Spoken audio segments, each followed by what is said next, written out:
अलंकापुरी पुण्यभूमी पवित्र तेथे नांदतो ज्ञानराजा सुपात्र तया कविता महापुण्यराज नमस्कार माझा ज्ञानेश्वर कुंडलिका पटनाथ भगवान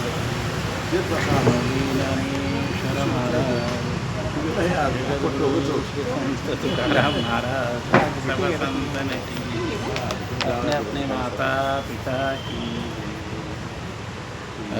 ज्ञानोबाराया माझ्या तुकोबाराया ज्ञानोबाराया माझ्या तुकोबाराया ज्ञानोबाराया माझ्या तुकोबाराया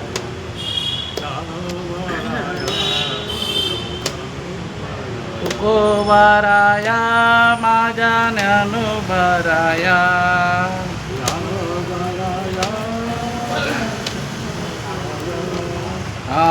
ज्ञानोबाराया माझ्या तुकोबाराया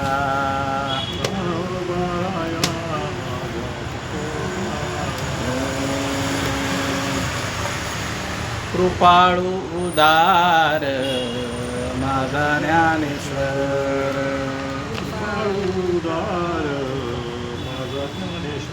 तया नमस्कार वारंवार न पाहयाती कुळाचा विचार भक्त करुणाकर ज्ञानाबाई भलतिया भावे शरण जातले पडे तसे तुटे जन्म व्याधी न पाहयाती कुळाचा विचार भक्त करुणाकर ज्ञानाबाई ज्ञानाबाई माझी अनाथाची माय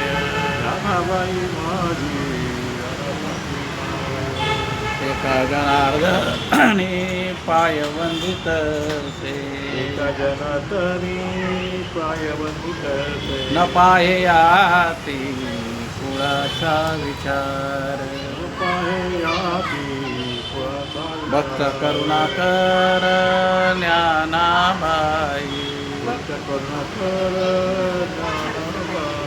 नमो सद्गुरु कया ज्ञानदीपा नमो सद्गुरु सच्चिदानंद रूप नमो सद्गुरु भक्त कल्याण मूर्ती नमो सद्गुरु भास्करा पूर्णती मनुष्याकृती रागवे ख्याती केली शिळाशी करे सागरे सारे तुका स्वामी हा पूर्ण ब्रह्म प्रकाशी जळी रक्षिणी निर्जीवा कागद महाराज हा जन्मला मृत्यूलोकी तुझी उपमाना गळेलो भवसिंधू से बांधिला सेतुवेने अनाथ विनाकारणे तू गया तुका भासला मानवी वेशधारी पर्या विना विग्रही निर्विकार त्वये श्री हरी व्यापकू सर्व जीवा तो हा परब्रह्म ठेवा दया पूजले आदरे पांडुरंगे विमानस्थ केले प्रयाण प्रसंग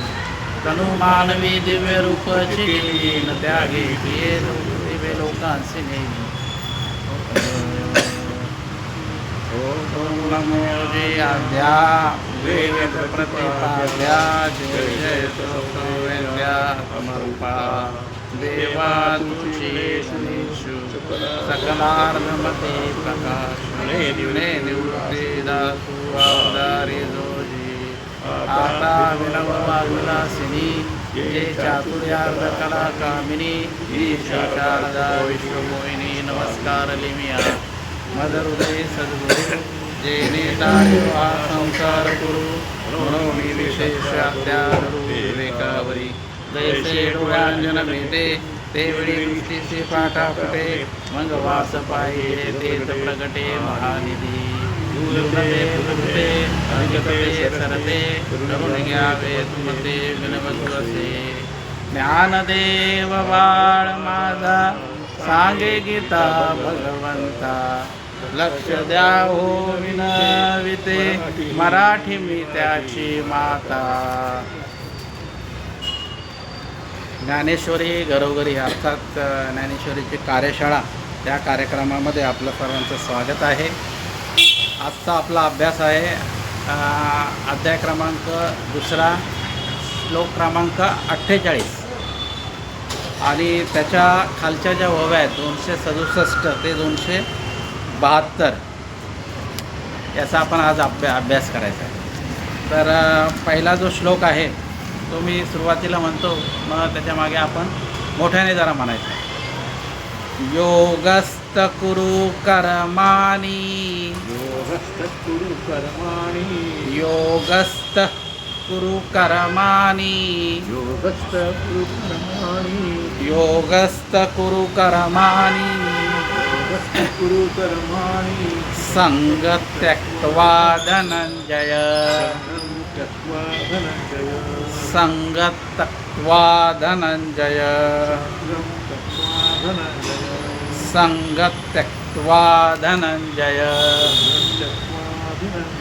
आता पूर्ण परत म्हणतो, त्याच्या मागे तुम्ही म्हणा. योगस्त कुरु कर्माणि संग त्यक्त्वा धनंजय.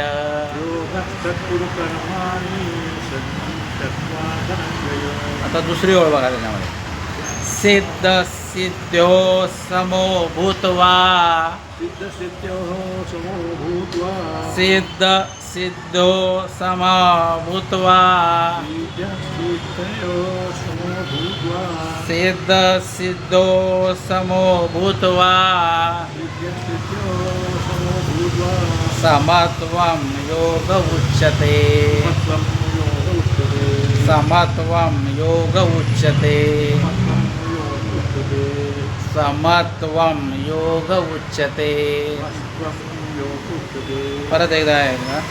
सिद्ध सिद्धो समो भूत्वा समत्वं योग उच्यते.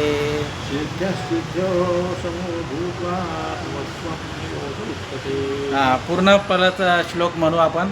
मी म्हणेल, माझ्या मागे आपण म्हणायचं. योगस्त कुरु कर्माणि संग त्यक्त्वा धनंजय सिद्ध सिद्धो समो भूत्वा समत्वं योग उच्यते. योगस्त कुरु कर्माणि संग त्यक्त्वा धनंजय सिद्ध्यो समो भूत्वा समत्वं योग उच्यते. आता या श्लोकामध्ये भगवंत अर्जुनाला असं म्हणताय की योगस्त कुरु कर्माणी, म्हणजे कर्म करताना तू काय कर, समत्व बुद्धी ठेव आणि कर्तव्य म्हणून तुम्ही कर्म करायचं आहे. कर्तव्य म्हणून तुम्ही कर्म करायचं आहे आणि समत्व बुद्धी ठेवायची. आणि पुढच्या याच्यामध्ये भगवंत असं म्हणतायत की संगत त्यक्त्वा धनंजय, म्हणजे तू काय कर, आसक्ती आहे ना, आसक्तीचा हे करायचं नाही, म्हणजे इच्छा धरायची नाही, आसक्ती धरायची नाही कर्म करताना. आणि कर्म काय करायचं आहे, कर्तव्य म्हणून करायचं आहे. पुढे काय सांगतात भगवंत, सिद्ध सिद्धो समो भूत्वा, म्हणजे तू काय कर, कर्म करताना यश आणि अपयश याच्याकडे समदृष्टी ठेव. म्हणजे यश आलं तर आनंदित नको होऊ जास्त, आणि अपयश आलं तर खचून नको जाऊ. आणि पुढे म्हणतात समत्वम योग उच्यते, म्हणजे सर्व ठिकाणी समत्व ठेवलं ना, हाच उच्च योग आहे, हाच निष्काम कर्मयोग आहे.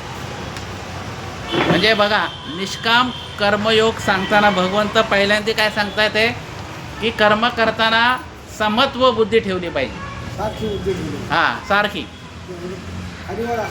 कामा नाही. आणि दुसरी गोष्ट कर्तव्य म्हणून तुम्ही कर्म केलं पाहिजे. कर्तव्य म्हणून कर्म. आणि आसक्तीचा संग नाही करायला पाहिजे. आसक्ती जी आहे म्हणजे आसक्ती म्हणजे काय, इच्छा. कर्मातून मला एक अशी इच्छा आहे हे व्हावं असं नाही करायचं. तुम्ही कर्म करायचं फक्त, पण इच्छा बाळगायची नाही. आणि असं केल्याने काय होणार आहे की समत्वम योग उच्चते.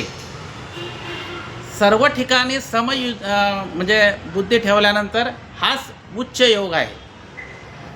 हे आपल्याला म्हणजे जमलं तो कर्मबंधनातून मुक्त होतो.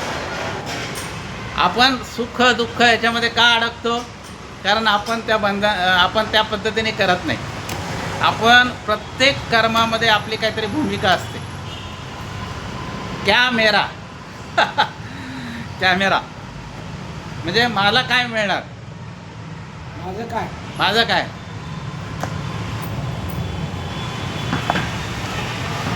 मला काय मिळणार. मग अशी भूमिका असल्यानंतर काय होणार आहे, त्याच्यात तुम्हाला समत्व तुमचं राहू शकत नाही, आहे की नाही. म्हणून निरपेक्ष भावनेने काय करायचं, आपण कर्म करायचं. आणि याच्यामध्ये काय आहे, यश अपयश या दोन्ही ठिकाणी समत्व ठेवायचं आहे. त्याच्यानंतर आसक्तीचा त्याग करायचा आहे, म्हणजे फळाचा मोह सोडून द्यायचा आहे आपण. त्याच्यानंतर काय, योगामध्ये स्थिर राहून कर्तव्य कर्म करायचं आहे आणि कोणताही स्वार्थ मनामध्ये ठेवायचा नाही. आणि पुढे असं म्हणतायत की कर्म करताना मानसिक संतुलन ठेवून परिणामाची चिंता करू नये, असं या श्लोकामध्ये भगवंतांना म्हणायचं आहे. तर याच्यामध्ये ज्ञानोबरायांना काय म्हणायचं ते आता बघू आपण, आहे का नाही. 267 क्रमांकाची ओवी आहे.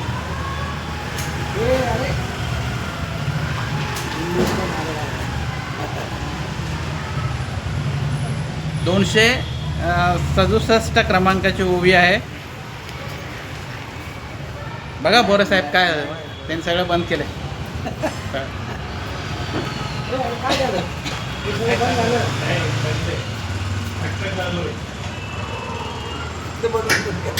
कमीत कमी बटन हे ट्यूबलाईटचं चालू करा.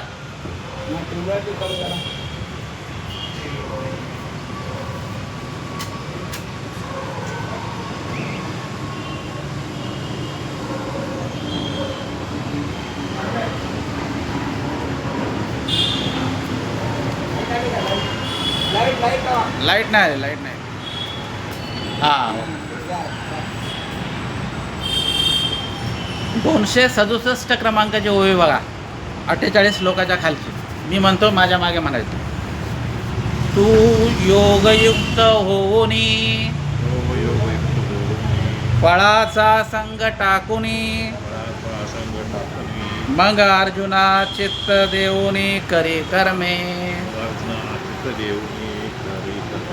म्हणजे ज्ञानोबराय काय म्हणतात, तू योगयुक्त हो आणि योगयुक्त होऊन काय कर, फळाचा संग टाकून दे. हां, आणि चित्त एकाग्रता करून तू कर्म कर. म्हणजे बघा, आपण काम करतो पण मन दुसरीकडे राहतं, तर तसं नाही व्हायला पाहिजे. चित्त एकाग्र केलं की तुम्हाला निश्चितच फळ मिळणार आहे.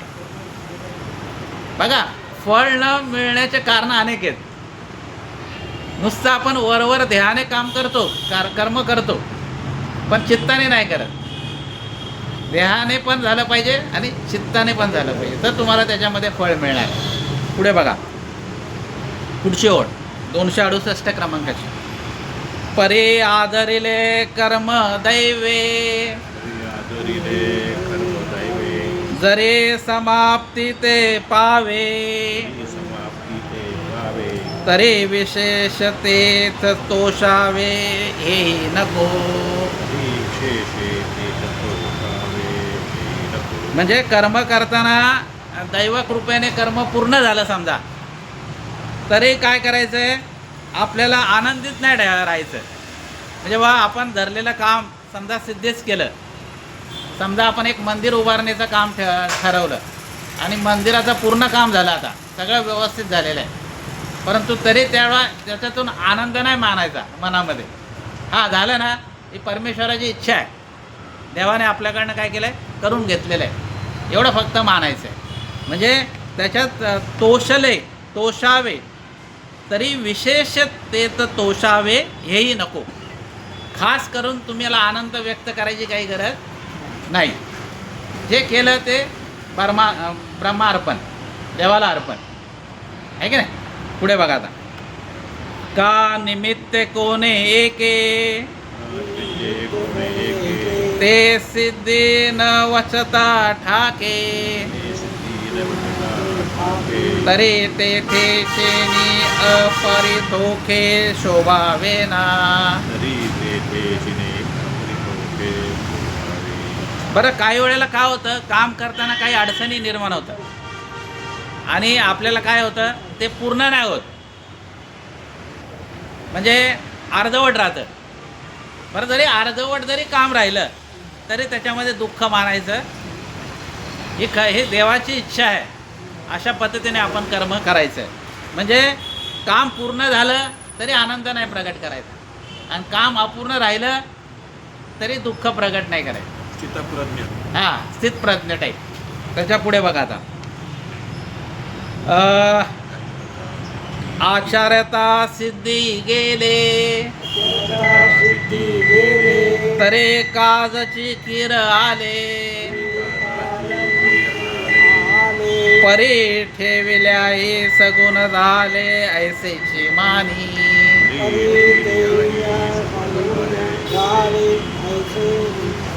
म्हणजे समजा एखादं कार्य सिद्धीच गेलं तर भगवंतानी पूर्ण केलं असं समजायचं, आणि एखाद्या अपुरं राहिलं, सफल झालं नाही तरी आपण मनात मानायचं सफल झालेलं आहे म्हणून. म्हणजे आपणच आपली काय करायची, समजूत काढायची. म्हणजे तुम्हाला काय होणार आहे, दुःख होणार नाही. म्हणजे उद्वेग जो होतो आपल्याला, अरे आम्ही एवढं करू नये, मला अपयश आलेलं आहे, पण आपणच मनाची समजूत काढली की ठीक आहे, अपूर्ण राहिलं आहे, त्याला अनेक कारणं आहेत, आणि आपणच आपल्या मनाची काय करायची आहे, समजूत काढायची, असं ज्ञानोबा सांगतात. पुढे बघा, देखे जे तुलाले कर्म निपिजे ते तुले आदि पुरुषे अर्पिजे तरे परे पूर्ण सहजे झाले जाणे. म्हणजे जे जे कर्म तुम्ही कराल ते पूर्ण आदिपुरुष जो आहे भगवंत, त्याला आपण अर्पण करायचं. आणि मग काय आहे, जेव्हा कर्म तुम्ही भगवंताला अर्पण करता तेव्हा ते पूर्णच होतं, त्याच्यात संशय नाही. आणि भगवंत ऋणी नाही ठेवत, कोणाचं ऋण ठेवत नाही, त्याच्याकडे सगळा हिशोब असतो. अमक्याने काय केलं आणि तमक्याने काय, काही नाही केलं तरी तो आपल्याला जिवंत ठेवतो. म्हणजे म्हणजे पालन पोषण आपल्याला भगवंत करतो. आणि आपण जर का चांगलं कर्म केलं तर त्याची तो दक्षता नाही घेणार का, घेणार, नक्की 100% घेणार. पुढे बघा आता, हे पुढचं ओवी जे आहे 272वी, ही फार महत्त्वाची ओवी आहे. ते बघा काय म्हणतात ज्ञानोबा आहे, देखे संता संती कर्मी हे जे सरिसे पण मनोधर्मी तेची योग स्थिती उत्तमी प्रशंसिजे. आता ज्ञानोबा काय म्हणतात, अरे अपूर्ण कर्माविषयी मनाचा समतोलपणा ढळून द्यायचा नाही. हे तर आपल्याला संतांनी शिकवलेलं आहे. संता संती कर्मे म्हणजे त्याचप्रमाणे ज्ञानी पुरुष वागतात. ज्ञानी पुरुष काय वागतात, कसे वागतात, की एखादं काम त्यांच्याकडून अर्धवट राहिलं. बघा नामदेवरायांनी प्रतिज्ञा केली होती, बघा साहेब, नामदेवरायांनी प्रतिज्ञा केली होती की वाल्मिक ऋषींनी 1 लाखाचं हे केलेलं आहे, काय रामायण. 1,00,000 श्लोक आहेत ना त्याच्यामध्ये, आहे ना. हां, शतकोटी रामायण. तर त्याप्रमाणे मी सुद्धा शतकोटी हे करेन. काय करेन? अभंग करेन. नामदेवरायांनी देवाकडे प्रार्थना केली पंढरपुरामध्ये, रावळामध्ये. तर भगवंताने त्याला समजावलं त्यांना, अरे नामदेवराय त्यावेळेला वय 10,000 वर्ष आयुष्य होतं. आता कलियुगामध्ये आयुष्य काय आहे? थोडं आहे, अल्प आहे. आणि तुझंही आता आयुष्य संपलं, म्हणजे आता हां जवळ 80, म्हणजे त्यावेळेला म्हणजे बघा ह्या संत मंडळीमध्ये सगळ्यात जास्त वयोवृद्ध नामदेवराय होते. त्यांना सगळ्यात जास्त आयुष्य लाभलं. सगळ्यात कमी आयुष्य ज्ञानोबारायांना लाभलं आणि सगळ्यात जास्त आयुष्य नामदेवरायांना लाभलं. हां, तर ते काय म्हटले भगवंताला, म्हणजे भगवंत म्हटले की तू ही प्रार्थना केलेली आहे पण ती काय स्थितीत जाणार नाही. हां, नाही म्हणे, मी प्रार्थना केली म्हणजे केली. मग ते देवाला काय म्हणतात,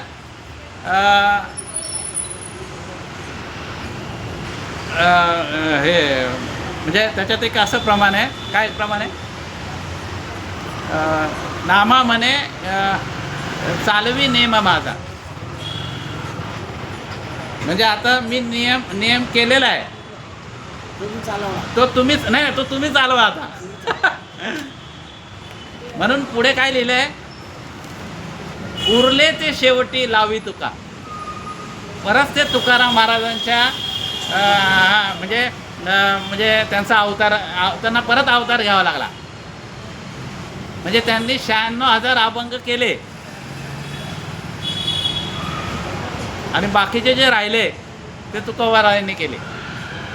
म्हणजे त्यांनी त्यांच्या त्या जन्मात नाही झालं पण ह्या जन्मात त्यांचं पूर्ण झालं. म्हणजे संतांचं मनोरथ हे नेहमी अपूर्ण जरी राहिलं तरी ते पूर्ण होतं. आणि त्याची काळजी कोणाला आहे? देवाला. कारण ते निरपेक्ष भावनेने काय करतात? कर्म करतात. याच्यामध्ये तुकोबारायांचे काही प्रमाण आहेत ते आपण म्हणू आणि आपली सेवा समाप्त करू. काय काय प्रमाण आहेत बघा आता. फुकासाठी जोडे यश, येथे का करावा आळस. तुम्हाला यश पाहिजे ना, मग आळस नाही करायला पाहिजे. बघा किती सोपं सांगतात. बघा हे तुकोबार आहे. तुम्हाला यश पाहिजे मग तुम्ही आळस सोडून द्या, तर तुम्हाला यश मिळणार आहे. पुढे काय म्हणतात, तुका म्हणे यश कीर्ती मान करिता जतन देव जोडे. तुम्ही जर का देवाची भक्ती केली तर आपोआप तुम्हाला यश मिळणार, आपोआप तुम्हाला कीर्ती मिळणार आणि आपोआप तुमचा समाजामध्ये मान वाढणार. फक्त तुम्ही काय केली पाहिजे? निरपेक्ष देवाची भक्ती केली पाहिजे. पुढे तुकोबाराय काय म्हणतात बघा, यश स्वामीची या शिरी दास्य करावे किंकरी. भक्ताने काय करायचं? दास्यत्व पत्करायचं देवाचं. यश तर आपलंच आहे. मग दास्यत्व निकट हनुमंत पै केले. बघा दास्य भक्ती आहे, नवविधा भक्ती आहे एकूण. त्याच्यातली दास्य भक्ती ही कोणी केली? मारुतीने केली. म्हणून तर तुकोबारायांनी म्हटलंय, काय भक्ती त्याच्या वाटा मग दाव्याव्या सुबाटा. भक्तीची वाट तुकोबारायांनी कोणाकडे मागितली? मारुतीरायाकडे मागितली. पुढे काय? पुढे तुकोबाराय असं म्हणतात, आशाबद्ध जन काय कळे नारायण. आशेचे बांधले तुका म्हणे वाया गेले. आशा म्हटलं की फार वाईट आहे. मग आशा काय करते? माणसाला लाचार बनवते आणि आपल्यालाच कळत नाही आपला स्वाभिमान आपण कधी विकला म्हणून. हे तुकोबारायांना म्हणायचं आहे. आणि शेवटचं प्रमाण असं आहे, करसी देवाविना आस अवघा ओशी निराश. करसी देवाविना आस अवघा ओशी निराश. तृष्णा वाढवसी बहुवस कधी ना सुखासे पावस. बघा, ह्युमन वॉन्ट्स आर अनलिमिटेड. माणसाच्या गरजा ह्या अमर्यादित आहेत. त्या आपण कमी म्हणजे काय करायला पाहिजे? म्हणजे त्याच्यावर आवरण घातलं पाहिजे, लिमिट. हां, आपली जी बकेट लिस्ट आहे ती कमी करायला पाहिजे आपण. पण आपण काय करतो, वाढवतो. वाढतच असतात. एकदा साहेब, एक उदाहरण तुम्हाला सांगतो. आमचे एक साहेब होते, कारखाने साहेब. त्यांनी बंगला बांधला होता जवळजवळ 1,500 स्क्वेअर फूट. आणि मी त्यांच्याकडे एक दिवस असंच गेलो सहज, तर ते झाडू मारत होते. मोठे साहेब होते ते. आणि मी म्हटलं, साहेब तुम्ही झाडू मारताय? अरे काय ती 4-5 दिवस झाले कामवाली झाले येत नाही म्हणे. आता काय कारण पण सांगितलं नाही म्हणे. तर मी म्हटलं द्या, म्हटलं तो झाडू द्या, मी झाडतो. ते म्हणे अरे देवीनाथ, ते मला म्हणजे मी त्यांच्याकडे एकदम लहान होतो. तर मला म्हणे देवीनाथ असं आहे, तू आज झाडशील म्हणे, पण उद्या परत मलाच झाडावं लागेल. आणि ते मला म्हटले तुला एक सांगतो म्हणे एक गोष्ट, एवढं मोठं घर कधी बांधू नको म्हणे. म्हणजे माणसाला हाऊस असते. मी म्हटलं तुम्ही बांधल्यावर मला सांगताय. मी त्यांना विनोदाने म्हटलं, म्हणे असं आहे माणसाला राहायला किती लागतं. तुम्हाला माहिती आहे, ते आशुतोष राणा म्हणून फिल्म ॲक्टर आहे. त्याच्या इंटरव्ह्यूमध्ये तो काय म्हटला, माझं घर आहे 5,000 स्क्वेअर फूटचं आहे, परंतु ह्या 5,000 स्क्वेअर फूटमध्ये 500 स्क्वेअर फूट माझं आहे म्हणे, आणि 4,500 स्क्वेअर फूट माझा अभिमान आहे. म्हणजे गरजा कमी केल्या की खर्च पण कमी होतो, आहे की नाही. हे असं छोटंसं चिंतन आपण या श्लोकाद्वारे मांडलेलं आहे. आणि आपण सोमवारी आपल्याला 2 श्लोक शिकायचे आहेत. एक 49वा आणि 50वा. आणि त्याच्या खालचं जे ओव्या आहेत 273 ते 277, त्याचा बघा एक दिवस आहे मोरे साहेब, त्याचा अभ्यास करून यायचा. आपला गृहपाठ आहे आज. हां, कारण आपली चालली शाळा आणि गृहपाठाचा तुम्ही चांगला अभ्यास करायचा. एक दिवस आहे तुमच्याकडे, म्हणजे काही तुमच्याकडूनही मला शिकायला मिळेल. तसं मी तुमच्याकडून शिकतोच आहे मला. कारण तुम्ही वडीलधारी नाही वडीलधारी माणसं आहेत, त्याच्यामुळे तुमच्याकडून बऱ्याचशा मला शिकायला मिळालं. कुंडलिका वरदे हरी विठ्ठल श्री ज्ञानदेव पंढरीनाथ भगवान मौली ज्ञानेश्वर महाराज, जगद्गुरु श्री संत तुकाराम महाराज, सब संतन की जय. अपने अपने माता पिता की जय. श्री अनंता मधुसूदना जगव्यापका जनार्दना, अनंत गणा विनाश, सकळ देवादि देवा, आनंद महानुभव, चक्रंधरा विश्वंभरा, सहस्रपदा सहस्रकरा, कमलनयना कमलापती, भवतारका दारिद्र्याशिती, अगये सगुणा निर्गुणा, वसुदेव देवकी नंदना, तुकाला लोटांगणी, येची करीतसे विनवनी, सकळ देवादि देवा, महानंदा महानुभवा, आता विश्वात्मके देवे, येणे वाग्यज्ञा दोषावे, दोषोरी मग द्यावे पसाय दानहे, जे कांची व्यंकटी साडो, तया सत्कर्मरती वाढो, भूता परस्परे पडो मैत्र जीवान, दुरिताचे तिमिर जाओ, विश्वधर्म सूर्य भाव, जो जे वांछील ते लावो, प्राणिदास वर्षत सकळ मंगळी, ईश्वर निष्ठांची मान दियाळी, अनवरत हो मंडळी भेटूता, तला कल्पतरुचे हरव, चेतना चिंतामणीचे गाव, बोलते जे अर्णव पियुषांचे, चंद्रमी जे अलांछन, मार्तंड जे तापैन, ते सर्वाई सदा सज्जन सोडले तू, किंबहुना सर्व सुखी पूर्ण होऊन येते लोकी वधे पुरुषी अखंडित आणि परंतु विजय विशेष लोकी ये दृष्टादृष्ट विजय व्हावे. हेत म्हणे श्री विश्वेश्वराहो हा होईल दान पसाहो. येणे वरे ज्ञान देवो सुखिया झाला. वरे ज्ञान देवो येणे वरे ज्ञान देवो सुखिया झाला. हरि ओम. शांती शांती शांती शांती शांती.